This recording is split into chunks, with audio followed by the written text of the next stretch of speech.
আসসালামু আলাইকুম, স্বাগতম নিউজ 71 সংবাদে। আমি মোহাম্মদ সাদিকুর রহমান। আজকের সব আন্তর্জাতিক খবর নিয়ে হাজির হয়েছি। শুরুতেই জানিয়ে দিব সংবাদ শিরোনাম, তারপর বিস্তারিত। আফগানিস্তানের বিরুদ্ধে যুদ্ধ ঘোষণা পাকিস্তানের। হামলার জন্য প্রস্তুত ইরানের ১৫০০ মিসাইল। বাহরাইন থেকে সব জাহাজ সরিয়ে নিল যুক্তরাষ্ট্রের নৌবাহিনী। মার্কিন মিত্র ৩০ দেশের সামরিক মহড়ায় ৮,০০০ সেনা। ৩৫ জন রুশ সেনার মরদেহ ফেরত দিয়েছে ইউক্রেন। আপনি যদি ইসরায়েলের ধ্বংস চান এবং মুসলিমদের বিজয় চান তাহলে ভিডিওটিতে একটি লাইক ও চ্যানেলটি সাবস্ক্রাইব করে যাবেন। আসসালামু আলাইকুম, স্বাগতম জানাচ্ছি নিউজ 71 সংবাদে। আমি মোহাম্মদ সাদিকুর রহমান। এতক্ষণ শুনছিলেন সংবাদ শিরোনাম, এবার বিস্তারিত। ভূ রাজনৈতিক অস্থিরতা এবং আঞ্চলিক ক্ষমতার টানাপোড়েন বিশ্বজুড়ে নতুন করে আলোচনার জন্ম দিচ্ছে। আফগানিস্তান এবং পাকিস্তানের মধ্যে সীমান্ত উত্তেজনা দিন দিন বৃদ্ধি পাচ্ছে, যা কেবল দুই দেশের মধ্যেই সীমাবদ্ধ থাকছে না, বরং এর প্রভাব সমগ্র দক্ষিণ এশিয়ায় ছড়িয়ে পড়ার আশঙ্কা তৈরি হচ্ছে। সম্প্রতি পাকিস্তানের পক্ষ থেকে আফগানিস্তানের বিরুদ্ধে কঠোর হুঁশিয়ারি এবং সম্ভাব্য সামরিক পদক্ষেপের ঘোষণা আন্তর্জাতিক মহলে উদ্বেগ সৃষ্টি করেছে। এই ধরনের পদক্ষেপের কারণ হিসেবে পাকিস্তান আফগানিস্তানের ভূমি ব্যবহার করে তাদের দেশে সন্ত্রাসী কার্যকলাপ পরিচালনার অভিযোগ এনেছে। এই অভিযোগ যদি সত্যি হয় তবে এটি আঞ্চলিক স্থিতিশীলতার জন্য একটি বড় হুমকি। সীমান্ত নিরাপত্তা এবং সার্বভৌমত্ব প্রতিটি দেশের জন্য অত্যন্ত গুরুত্বপূর্ণ, কিন্তু সামরিক সংঘাতের পথে হাঁটা সবসময় শেষ সমাধান নাও হতে পারে, বরং এটি আরও বড় সংকট ডেকে আনতে পারে। আফগানিস্তানে তালেবান ক্ষমতা দখলের পর থেকে পাকিস্তানের সঙ্গে তাদের সম্পর্ক ওঠানামা করছে। তালেবানদের ক্ষমতায় আসার পর পাকিস্তান ইনিশিয়ালি তাদের প্রতি কিছুটা নরম মনোভাব দেখালেও পরবর্তীতে তেহরিকে তালেবান পাকিস্তান টিটিপি এর হামলার ঘটনায় আফগানিস্তানের জড়িত থাকার অভিযোগে পরিস্থিতি জটিল হয়েছে। টিটিপি আফগানিস্তানের ভেতরে থেকে পাকিস্তানে হামলা চালাচ্ছে বলে অভিযোগ পাকিস্তানের। এই অভিযোগের পরিপ্রেক্ষিতে পাকিস্তান সরকার বারবার আফগান তালেবানদের প্রতি টিটিপিকে নিয়ন্ত্রণ করার আহ্বান জানিয়েছে, কিন্তু আফগান তালেবানরা এই অভিযোগ অস্বীকার করে আসছে, যা পরিস্থিতিকে আরও ঘোলাটে করে তুলেছে। সামরিক সংঘাতের সম্ভাবনা বৃদ্ধির সাথে সাথে সীমান্ত এলাকায় উত্তেজনা বাড়ছে। দুই দেশের সামরিক বাহিনী সতর্ক অবস্থানে রয়েছে এবং যে কোনো ধরনের পরিস্থিতি মোকাবেলার জন্য প্রস্তুত। এই ধরনের পরিস্থিতিতে সাধারণ মানুষ সবচেয়ে বেশি ক্ষতিগ্রস্ত হয়। সীমান্ত এলাকার বাসিন্দাদের মধ্যে আতঙ্ক বিরাজ করছে এবং তাদের দৈনন্দিন জীবনযাত্রা মারাত্মকভাবে ব্যাহত হচ্ছে। মধ্যপ্রাচ্যে ভূ-রাজনৈতিক প্রেক্ষাপট প্রতিনিয়ত নতুন মোড় নিচ্ছে, বিশেষ করে ইরান এবং তার পারমাণবিক কর্মসূচি, পাশাপাশি আঞ্চলিক প্রভাব বিস্তারের চেষ্টা নিয়ে আন্তর্জাতিক মহলে এক ধরনের অস্থিরতা বিরাজ করছে। সম্প্রতি ইরানের পক্ষ থেকে তাদের ১৫০০ মিসাইল প্রস্তুত রাখার ঘোষণাটি নিঃসন্দেহে একটি গুরুত্বপূর্ণ খবর, যা মধ্যপ্রাচ্যের নিরাপত্তা সমীকরণে নতুন মাত্রা যোগ করতে পারে। এই ধরনের সামরিক সক্ষমতার ঘোষণা সাধারণত একটি বিশেষ উদ্দেশ্য বহন করে, হয় তা প্রতিরোধমূলক অথবা তা আঞ্চলিক প্রতিপক্ষদের প্রতি এক ধরনের বার্তা।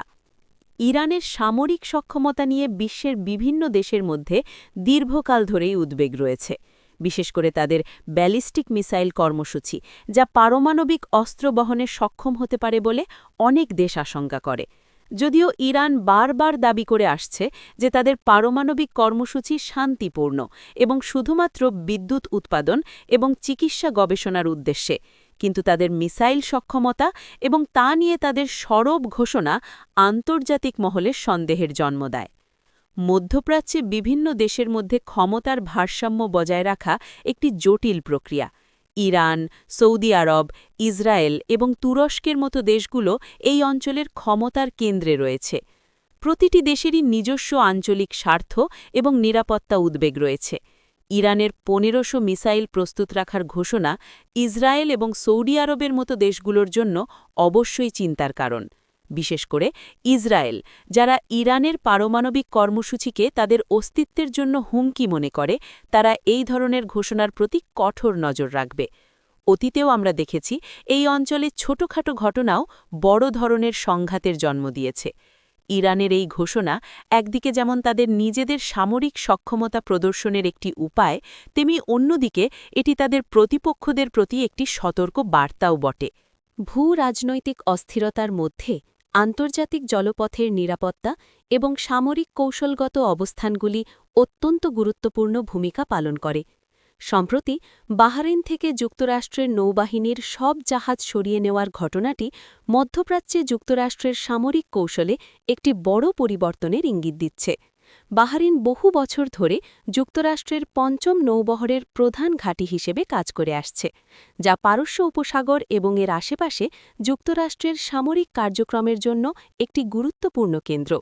এই ধরনের একটি বড় ঘাঁটি থেকে সব জাহাজ সরিয়ে নেওয়ার সিদ্ধান্ত শুধুমাত্র একটি সামরিক সিদ্ধান্ত নয়, বরং এর পিছনে গভীর ভূ-রাজনৈতিক এবং কৌশলগত কারণ থাকতে পারে। যুক্তরাষ্ট্রের মধ্যপ্রাচ্য নীতিতে পরিবর্তন আসছে বলে অনেকেই মনে করছেন। তারা হয়তো এই অঞ্চল থেকে তাদের সামরিক উপস্থিতি কমাতে চাইছে, অথবা তাদের মনোযোগ এখন অন্য কোনো অঞ্চলের দিকে সরে যাচ্ছে। চীন এবং রাশিয়ার ক্রমবর্ধমান প্রভাব মোকাবিলায় যুক্তরাষ্ট্র হয়তো তাদের সামরিক সম্পদ ইন্দো প্যাসিফিক অঞ্চলের দিকে সরিয়ে নিচ্ছে। পারস্য উপসাগর এবং হরমুজ প্রণালী বিশ্বের অন্যতম ব্যস্ততম তেল রুট। এই অঞ্চলে যুক্তরাষ্ট্রের সামরিক উপস্থিতি এই জলপথের নিরাপত্তা নিশ্চিত করতে এবং আঞ্চলিক স্থিতিশীলতা বজায় রাখতে গুরুত্বপূর্ণ ভূমিকা পালন করে। জাহাজ সরিয়ে নেওয়ার ফলে এই অঞ্চলের নিরাপত্তা পরিস্থিতিতে কী প্রভাব পড়বে তা নিয়ে প্রশ্ন দেখা দিয়েছে। আঞ্চলিক দেশগুলো, বিশেষ করে সৌদি আরব, সংযুক্ত আরব আমিরাত এবং ইসরায়েল এই সিদ্ধান্তের প্রতি গভীর নজর রাখবে। তাদের নিজস্ব নিরাপত্তা কৌশল এবং আঞ্চলিক ক্ষমতা সমীকরণে এর কী প্রভাব পড়ে তা দেখতে হবে। যুক্তরাষ্ট্রের এই সিদ্ধান্ত ইরানের জন্য একটি মিশ্র বার্তা বহন করতে পারে। একদিকে যুক্তরাষ্ট্রের সামরিক উপস্থিতি কমে যাওয়ার ফলে ইরানের ওপর চাপ কিছুটা কমতে পারে। অন্যদিকে এটি ইরানকে এই অঞ্চলে তার প্রভাব আরও। আন্তর্জাতিক সামরিক মহড়াগুলো প্রায়শই দেশগুলোর মধ্যে সামরিক সহযোগিতা, সক্ষমতা বৃদ্ধি এবং সম্মিলিত প্রতিরক্ষা প্রস্তুতি প্রদর্শনের জন্য অনুষ্ঠিত হয়। সম্প্রতি মার্কিন মিত্র ৩০ দেশের সামরিক মহড়ায় ৮,০০০ সেনার অংশগ্রহণ একটি উল্লেখযোগ্য ঘটনা, যা বৈশ্বিক নিরাপত্তা প্রেক্ষাপটে গভীর প্রভাব ফেলতে পারে। এই ধরনের বৃহৎ আকারের মহড়া কেবল সামরিক শক্তি প্রদর্শনের জন্যই নয়, বরং এটি অংশগ্রহণকারী দেশগুলোর মধ্যে রাজনৈতিক সংহতি এবং জোটবদ্ধতার বার্তাও বহন করে। মহড়ার মূল উদ্দেশ্যগুলোর মধ্যে একটি হল বিভিন্ন দেশের সামরিক বাহিনীর মধ্যে সমন্বয় বৃদ্ধি করা, যাতে ভবিষ্যতে যে কোনো যৌথ সামরিক অভিযানে তারা কার্যকরভাবে কাজ করতে পারে। প্রযুক্তির আদান-প্রদান, যৌথ প্রশিক্ষণ এবং কৌশলগত পরিকল্পনা এই মহড়ার গুরুত্বপূর্ণ অংশ। ৮,০০০ সেনার অংশগ্রহণ একটি বিশাল সংখ্যা, যা এই মহড়ার গুরুত্ব এবং ব্যাপকতা তুলে ধরে। এই মহড়ায় বিভিন্ন দেশের সামরিক সরঞ্জাম যেমন ট্যাঙ্ক, যুদ্ধবিমান, নৌজাহাজ এবং অত্যাধুনিক প্রযুক্তির ব্যবহার হয়, যা প্রতিটি দেশের সামরিক সক্ষমতা বাড়াতে সাহায্য করে। এই ধরনের মহড়ার মাধ্যমে মিত্র দেশগুলো তাদের সামরিক সক্ষমতা একে অপরের কাছে তুলে ধরে এবং তাদের সম্মিলিত প্রতিরক্ষা ক্ষমতাকে আরও শক্তিশালী করে তোলে। বৈশ্বিক প্রেক্ষাপটে এই মহড়ার সময়কাল অত্যন্ত গুরুত্বপূর্ণ। যখন বিশ্বে ভূ-রাজনৈতিক উত্তেজনা বাড়ছে এবং আঞ্চলিক সংঘাতের আশঙ্কা দেখা দিচ্ছে, তখন এই ধরনের মহড়া এক ধরনের সতর্ক বার্তা দেয়। এটি সম্ভাব্য প্রতিপক্ষদের বোঝাতে চায় যে মিত্র দেশগুলো যে কোনো পরিস্থিতি মোকাবিলার জন্য ঐক্যবদ্ধ এবং প্রস্তুত। এই মহড়ার মাধ্যমে মার্কিন যুক্তরাষ্ট্র তার মিত্র দেশগুলোর সঙ্গে সামরিক সম্পর্ক আরও জোরদার করতে চায় এবং তাদের প্রতি তার সমর্থন পুনর্ব্যক্ত করে।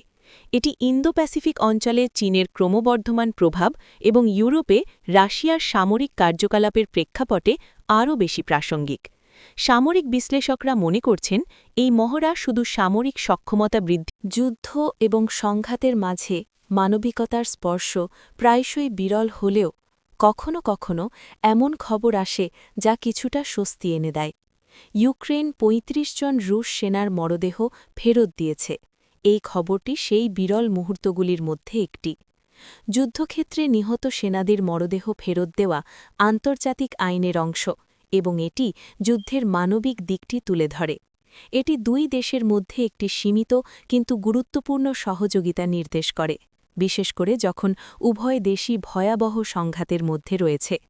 এই ধরনের বিনিময় সাধারণত রেড ক্রস বা অন্যান্য আন্তর্জাতিক মানবিক সংস্থার মধ্যস্থতায় সম্পন্ন হয়।